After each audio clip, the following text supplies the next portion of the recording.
Las tradiciones de la adoración pagana al dios Sol, que fueron establecidas en Babilonia mucho antes del incidente de la Torre de Babel, han sido propagadas a través del mundo mediante los vestigios del sistema religioso de Nimrod.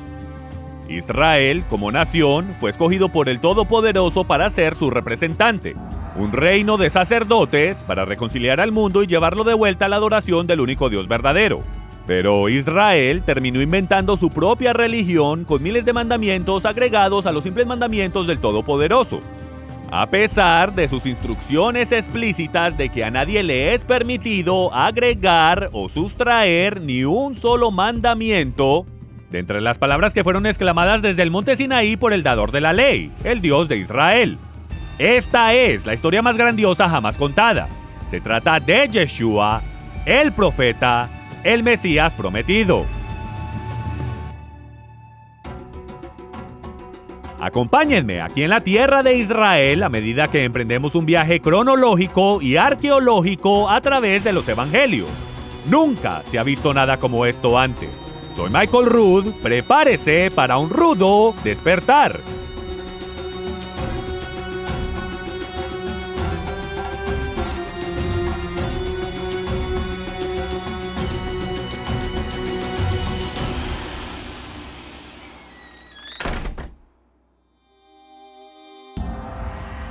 Tenía 17 años, estaba de pie en un campo de trigo que ondeaba cerca de mi casa en Michigan, predicando apasionadamente el sermón del monte ante una multitud imaginaria.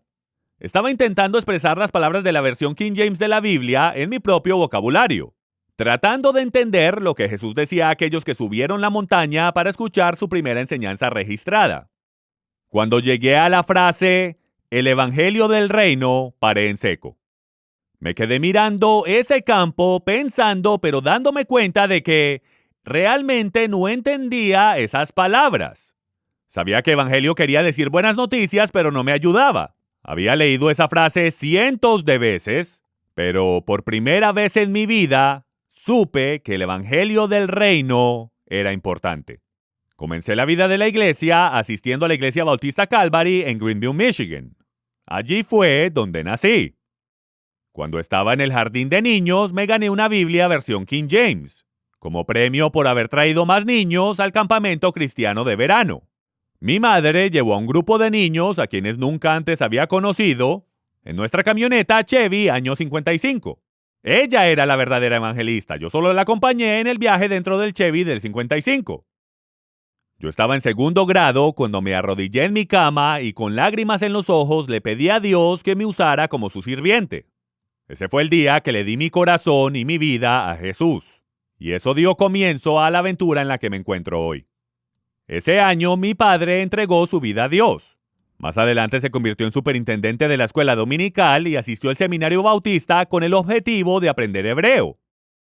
Aunque mi abuelo y sus hermanos y hermanas nunca asistieron a la iglesia o sinagoga, la familia Rood proviene de Holanda, donde el abuelo de mi tatarabuelo, el cantor judío Angel Rood, formó la primera sinagoga askenazi en su casa, en Ámsterdam.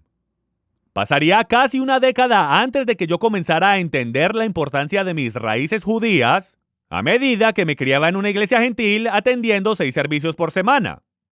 Cuando era un joven adolescente, competíamos contra otros grupos de otras iglesias en torneos bíblicos, que nos obligaban a memorizar cientos de versículos, incluso capítulos enteros de la Biblia.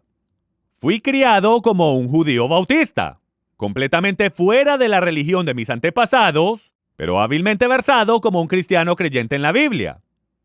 Como adolescente, la iglesia se tornó extremadamente aburrida. Me quedaba dormido durante los servicios, al igual que la mayoría de los diáconos y ancianos, pero a los 17, todo cambió. El hijo de mi maestra de escuela dominical se unió a los infantes de la Marina como voluntario en un helicóptero de evacuación médica. Dennis quería ayudar a salvar vidas. Otro infante de Marina de nuestra congregación, Jesse Reinhardt, se estaba recuperando de heridas de guerra casi fatales. Cuando regresó cojeando a la iglesia, nuestro pastor renunció, se unió al cuerpo de capellanes del ejército y se fue en ruta a Vietnam. Compañeros de escuela estaban regresando de la guerra, heridos, en el cuerpo y la mente. algunos en bolsas de cadáveres. Miles de norteamericanos huyeron por la frontera canadiense buscando asilo político debido al reclutamiento obligatorio. Mi número estaba solo a semanas de ser llamado. Vida, muerte y Vietnam eran temas constantes de conversación entre mis amigos noche tras noche cuando nos sentábamos a debatir en el césped de la biblioteca pública. Una noche me encontraba solo. Mientras miraba al otro lado del césped de la biblioteca, vi palabras de fuego ardiendo frente a mí. Tu palabra es verdad. No era simplemente un versículo bíblico. Lo había memorizado años antes, pero ahora era una revelación que cambió mi vida. Comencé a leer libros enteros de la Biblia sin parar. Leía el guión de una historia la cual no había visto anteriormente. Era la historia más grandiosa jamás contada. Leí los Hechos de los Apóstoles y todo cambió. Esos creyentes del primer siglo no estaban contando historias pasadas acerca de Jesús. Estaban haciendo realmente lo que Él les instruyó que hicieran. Él dijo, enseñen las cosas que yo les he enseñado. Y estos seguidores judíos del Mesías judío lo estaban viviendo con señales, milagros y prodigios de los cuales nunca había sido testigo en mis 17 años de iglesia gentil. Sabía que de alguna manera, en algún lugar, el poder del Dios vivo tenía que ser evidente el día de hoy. Pero después de 17 años de reuniones de oración los miércoles, tuve que admitir que nunca había visto a una persona ser sanada milagrosamente. Hasta que me salí de la religión y comencé a buscar la verdad. Hice un compromiso potencialmente peligroso. Me bauticé en las aguas de un arroyo cercano y juré por el altar del Dios Todopoderoso que me colocaría en un lugar donde milagros pudieran ocurrir, donde los muertos pudieran ser resucitados. Me uní a los infantes de la Marina. Mi contrato garantizaba que iba a ser enviado a campamento de entrenamiento a Paris Island y de ahí a entrenamiento avanzado de infantería en Camp Pendleton. Luego esperaba que mi próxima parada fuera en Vietnam. 6 meses después, mientras esperaba órdenes, el comandante anunció que no más infantes de la Marina serían enviados a Vietnam. Esa interrupción de mi carrera militar facilitó la aventura en la cual continúo hasta este día.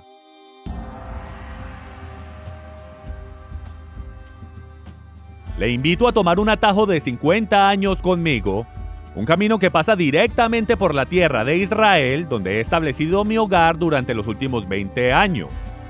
Acompáñeme en esta travesía de descubrimiento si desea entender el verdadero evangelio del reino que Jesús y sus discípulos enseñaron aquí en Galilea.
Más de 6 meses antes de su crucifixión, tanto Jesús como sus discípulos estuvieron predicando el Evangelio del Reino en las sinagogas por todo Galilea. El evangelio que enseñaron no tenía nada que ver con su crucifixión o resurrección.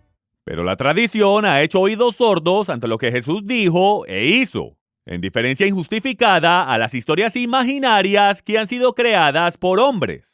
¿De dónde obtenemos la idea de 3 reyes magos siguiendo una estrella por el desierto que los llevó hasta el pesebre de Belén, justo a tiempo para presentar regalos al niño Jesús en la noche en que nació?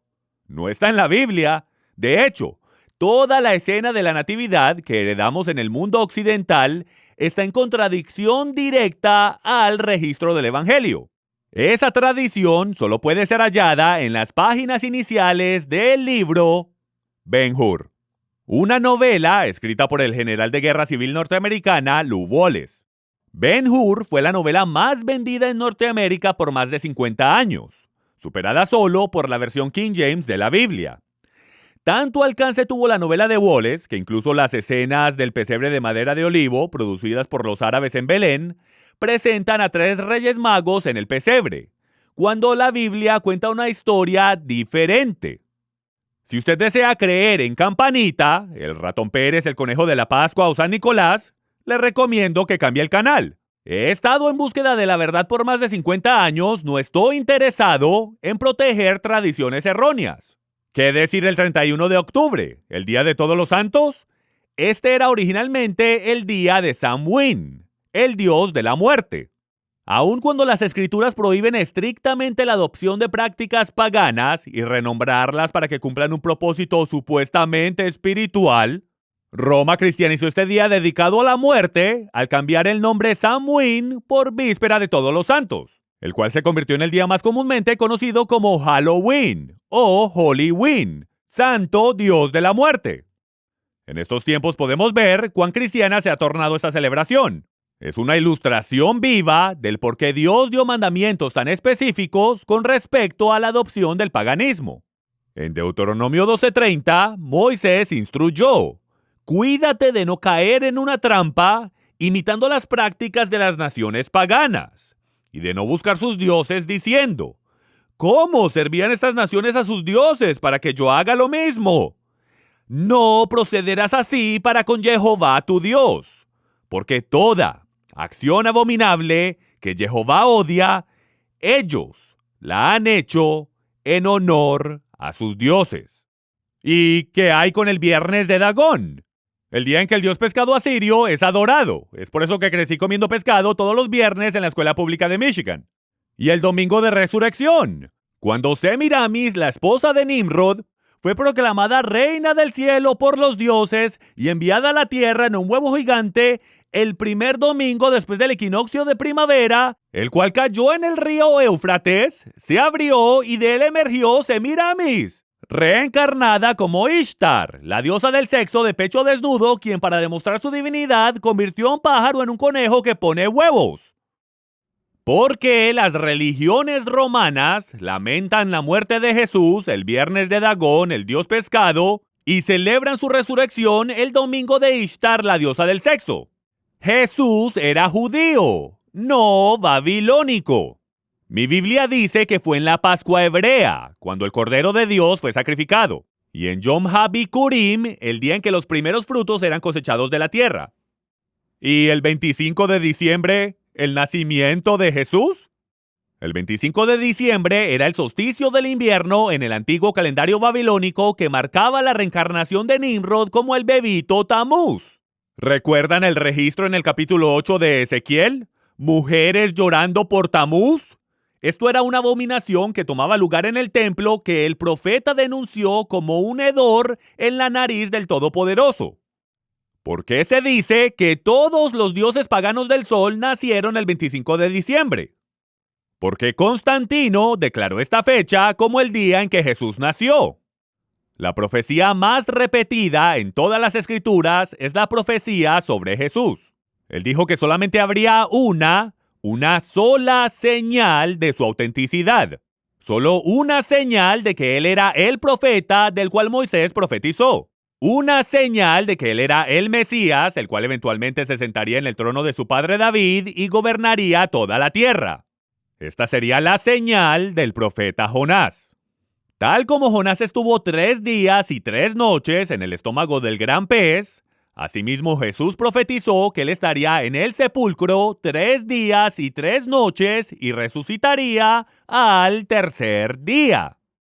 Sin embargo, hemos heredado innumerables tradiciones paganas relacionadas con el Viernes Santo de Dagón y el Domingo de Reencarnación de Ishtar. Damas y caballeros, Einstein no pudo obtener 3 días y 3 noches entre el Viernes de Dagón y el Domingo de Ishtar.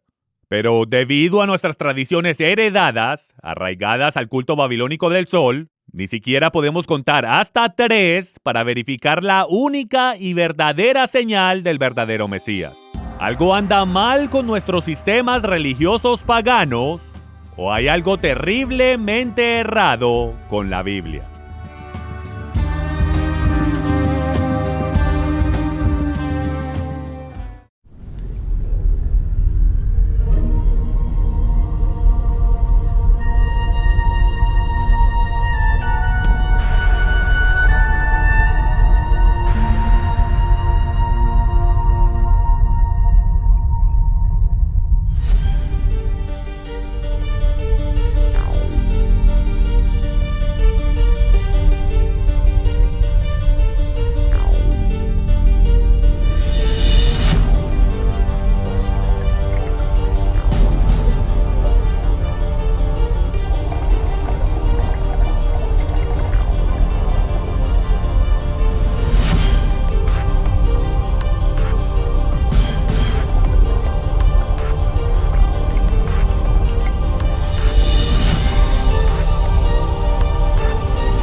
El credo de los apóstoles fue elaborado por los líderes religiosos de Constantino como la declaración definitoria de fe para la nueva religión de su imperio.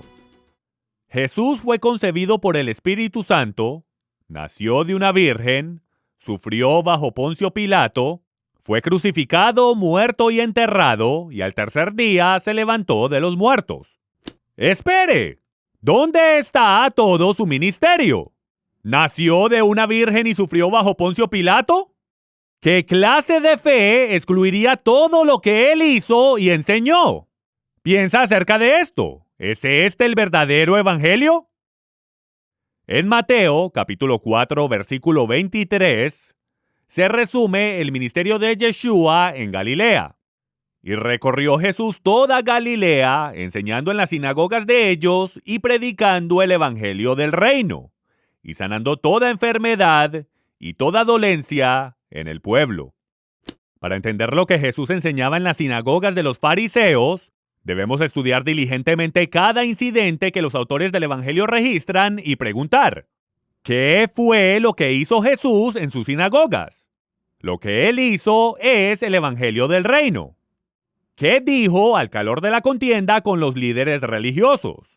Lo que él dijo es el Evangelio del reino.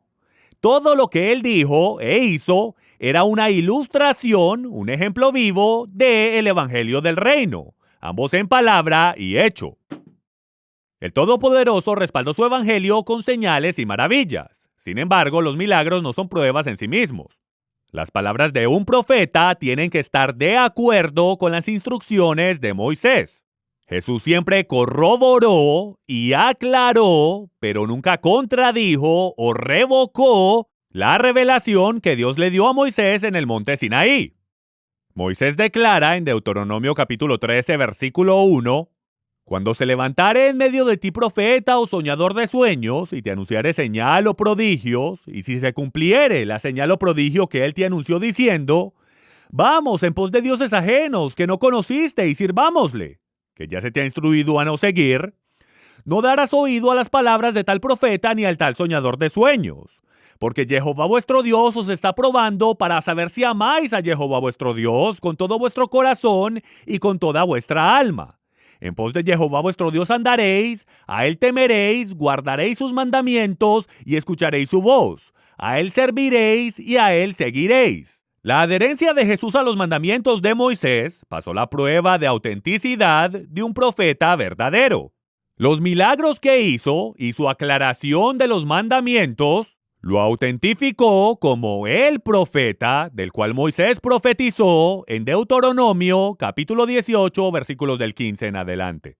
Profeta en medio de ti, de tus hermanos, como yo, te levantará Jehová tu Dios. A él deberán Shema, a él oiréis y obedeceréis. Mas cualquiera que no oyere mis palabras, que él hablaré en mi nombre, yo le pediré cuenta. De todas las palabras registradas en las Escrituras, aquellas a las que debemos estar particularmente más atentos y ser obedientes, son las palabras que son sin duda alguna las más importantes de traducir correctamente. Y esas son las palabras del profeta al cual debemos escuchar y obedecer. La Torá instruye en Deuteronomio, capítulo 4, verso 2, «No añadiréis nada a la palabra que yo os mando, ni quitaréis nada de ella, para que guardéis los mandamientos de Jehová vuestro Dios, que yo os mando». Si de alguna manera añadimos o sustraemos de los mandamientos, ya no poseemos los mandamientos de Dios. Tenemos una religión de hombres. Si guardamos sus mandamientos, pasamos la prueba. Si quebrantamos sus mandamientos, añadiendo, sustrayendo o completamente ignorando las enseñanzas del profeta, fallamos la prueba. La gracia nunca ha sido permiso ni excusa para quebrantar los mandamientos del Todopoderoso. La gracia es el empoderamiento divino para poder vivir una vida justa, santa y devota en medio de un mundo torcido y perverso. Fue 10 meses antes de la crucifixión de Jesús cuando él seleccionó 12 de sus discípulos para ser sus enviados, pero no los encomendó hasta que él los hubiera entrenado durante el verano. En Lucas, capítulo 9, verso 6, se narra que al comienzo del 6º mes, los 6 equipos de discípulos partieron, pasaban por todas las aldeas anunciando el evangelio y sanando por todas partes. Queda profundamente claro que el evangelio del reino no es la muerte, entierro y resurrección. Estos 12 apóstoles fueron predicando las mismas buenas noticias que Yeshua les enseñó. El Todopoderoso confirmaba su mensaje a donde quiera que iban con milagros de sanación. Cuando regresaron al final del mes, los apóstoles reportaron a Jesús todo lo que habían hecho y todo lo que habían enseñado. Fue 2 días antes de su crucifixión cuando Jesús llevó a 3 de sus discípulos al Monte de los Olivos y les instruyó. Y será predicado este evangelio del reino en todo el mundo para testimonio a todas las naciones. El evangelio que predicó es el único y verdadero evangelio que Jesús autorizó para ser enseñado al mundo entero. No la historia acerca del dulce bebé Jesús, nacido de una virgen que sufrió bajo Poncio Pilato y resucitó el domingo de la diosa babilónica de la fertilidad. Los evangelios registran algunas de las instrucciones finales de Jesús. Mateo, capítulo 28. Por tanto, id y haced discípulos a todas las naciones, enseñándoles que guarden todas las cosas que os he mandado. Marcos. Id por todo el mundo y predicar el evangelio a toda criatura. El que creyere y fuere bautizado será salvo. Mas el que no creyere, el que no shema, el que no oye y obedece, será condenado. Y Lucas en Hechos: pero recibiréis poder cuando haya venido sobre vosotros el Espíritu Santo, y me seréis testigos en Jerusalén, en toda Judea, en Samaria y hasta lo último de la tierra. Acompáñeme aquí en la tierra de Israel a medida que exploramos la vida y las enseñanzas de Jesús, Yeshua de Nazaret, el profeta al cual debemos escuchar y obedecer, pues será él quien regresará como el Mesías a establecer su reino en la tierra.